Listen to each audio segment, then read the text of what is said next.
This is another one of my little bit off topic, or off system type videos. Seems like that's been happening quite a bit in the last week, but maybe we'll get back to normal. But the topic of this one is a movie I saw recently, which is getting a lot of commentary, let's say, called Civil War. And I thought I just couldn't resist making some comments about this because I've seen a lot of other people's reviews on YouTube, particularly, and people go off in different directions about it. And, so I thought I'd make a few comments about it myself here. But it's a one of the interesting things about which everybody notes is that it really doesn't have a clear-cut set of, I would say, good guys and bad guys. If there are any, you have to read it between the lines. If the writer and producer of this, director wanted to make a specific political statement, it's a little bit ambiguous. You could definitely read things into it if you want to, and you could probably go in either direction you want to. But because, of course, the basic paradox is you have a president who somehow, presumably unconstitutionally, is still in office for a third term. How this could happen, I have no idea. Since there's no practical way that the appropriate amendment could be repealed, because it would take 38 states to do that, and the likelihood that that would happen is about zero. So presumably it's sort of an unconstitutional situation. And then we have a rebellion of several different states and groups of states. But basically the one that's most notable is the so-called alliance between California and Texas, which seems to be the one that's heading toward victory in this show. So I find this to be kind of an interesting, situation that you'd have a union of those two states, which are generally considered political polar opposites, and the president seems to be represent the northeastern states and areas like, and I guess mid-Atlantic states like New York and New Jersey and Massachusetts and so forth. So if you want to make him into a Trump surrogate, you wouldn't be supported by those people. And the idea that the very Democrat California and the Republican Texas would be allied together is also very paradoxical.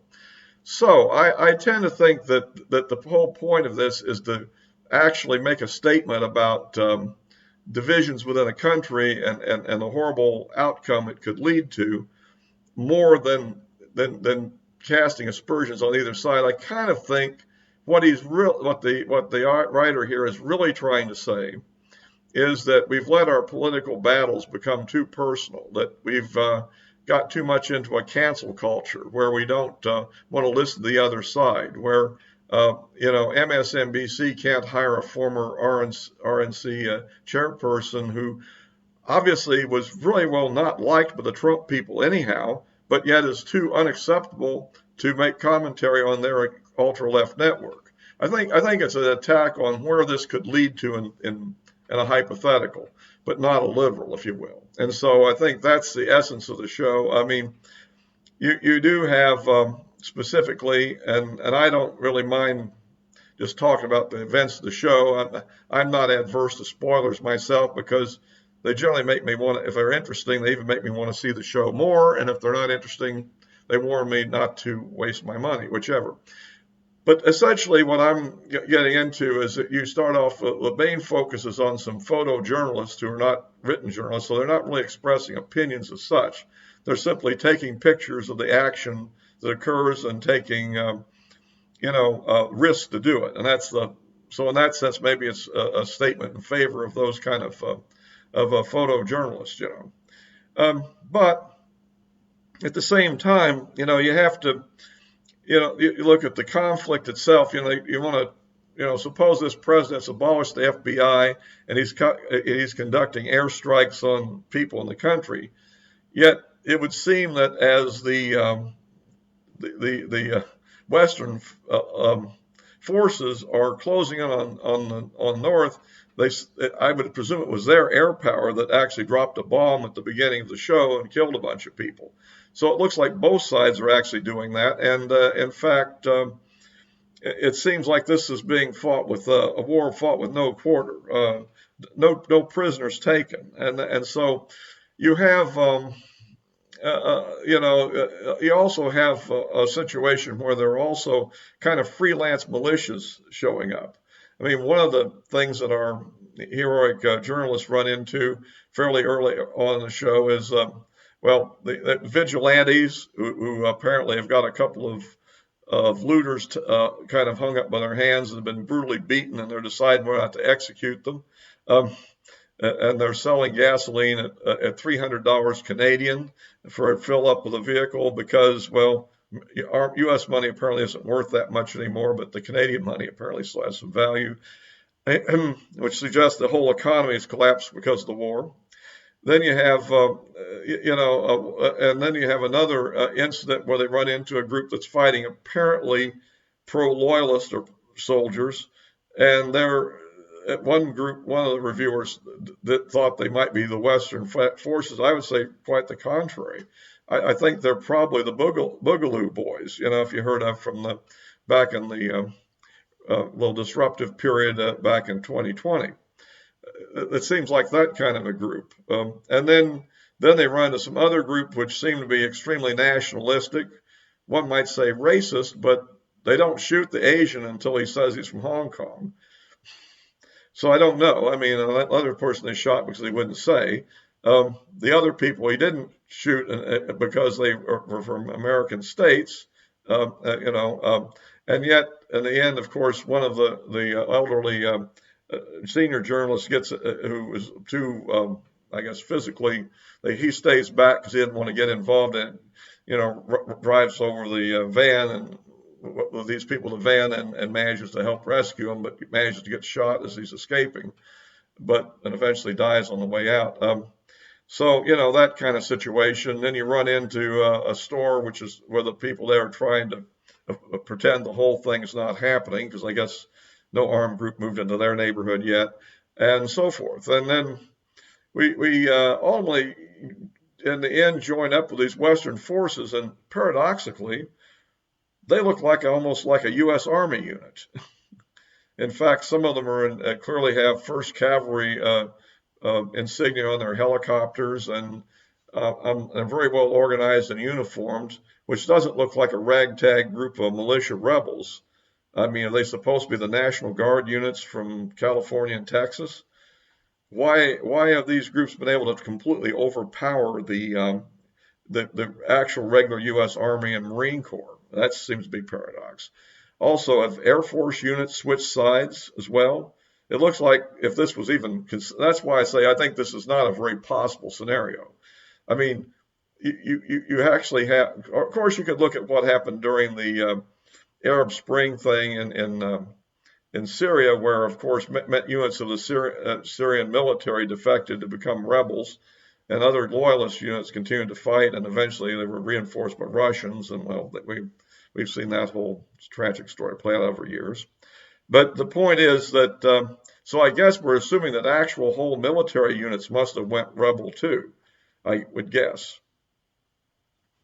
The base that was formerly known as Fort Hood, and excuse me, I haven't looked up what the new politically correct name for it is. Of course, it has the 1st Cavalry, and I think the 1st Armored, I believe, is there. So that's a lot of capability there. And of course, if Texas goes rogue and they get the Pantex plant, they get the nuclear.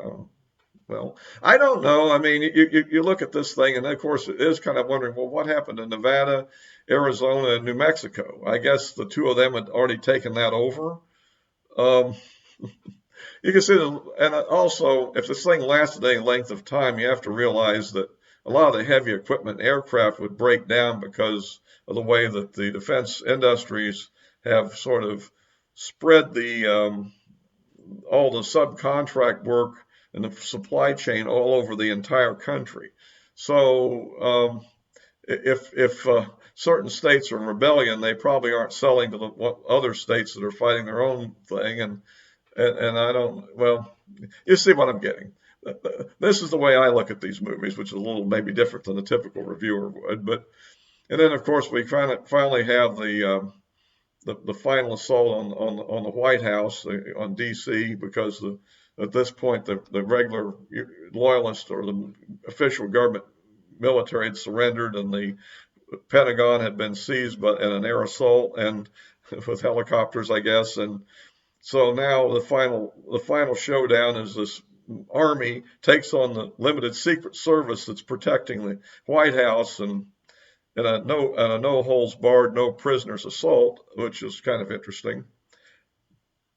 Spoiler coming, but I'm going to say it. And then they get in, and when they meet these people, reporters' main mission, of course, was always to have an interview with the president. When they get there, I think he says something like "Don't kill me" or something, and then they shoot him. That is this group, the Southern Forces assault team. And I'm like, you mean you're not even going to take him prisoner and have a show trial and have a public hang? Really? This group is really radical. And one of the elderly journalists at the very beginning of it actually makes a comment after they win. After they win, they'll probably turn on each other. I guess the Texas and California. So whatever united these two must be. We could only assume. Maybe it was just the unconstitutionality alone was enough of it. But I think, again, the point of it isn't the actual action of the war itself. That's not what this is really about. I think it's about the idea that intolerance to other people and the rejection of democratic norms could lead to something absolutely horrific. And I think it's trying in the most graphic way to show that a civil war would be horrific. It would be horrible. And therefore we don't want that to happen. We want to settle our ways by due process and legislation and votes, not guns and bombs. So anyway, that's kind of what I thought about Civil War. I mean, I thought it was an interesting movie. I wouldn't say you would exactly enjoy it. You may. There was a comment I came. They try to make the gunfire and explosions sound as realistic as possible in a movie theater, much more than your typical action movie, I would say. Which that's fairly well done. You come up with a bit of almost a mild PTSD type effect, I think, for a few minutes after it's over. Not a real one, but you know what I'm saying. It's a little bit of that shell shock of all the action and all, but. It is an interesting show, and I guess it beat out the King Kong versus Godzilla for the weekend. So, at any rate, that's my comments on that. As always, I'll put I'll put this on YouTube and Rumble, and of course the addresses of my social media accounts are in the description below. All for this one.